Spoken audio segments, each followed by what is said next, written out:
غزالی رحمۃ اللہ علیہ نے فرمایا، خاموشی عبادت ہے بغیر محنت کا، خاموشی ہیبت ہے بغیر سلطنت کا،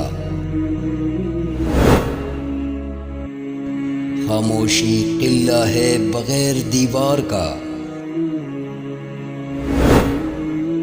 خاموشی فتح یابی ہے بغیر ہتھیار کا، خاموشی آرام ہے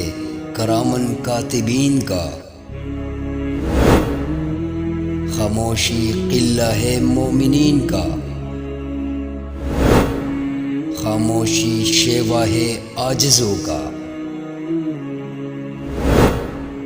خاموشی دبدبا ہے حاکموں کا، خاموشی علاج ہے ضعف کا، خاموشی محزن ہے حکمتوں کا، خاموشی جواب ہے جاہلوں کی بات کا، جو خواب دیکھا جائے وہ محض خیالی اور بے مطلب نہیں ہوتا، بلکہ اس کے اندر کوئی نہ کوئی حقیقت ضرور ہوتی ہے۔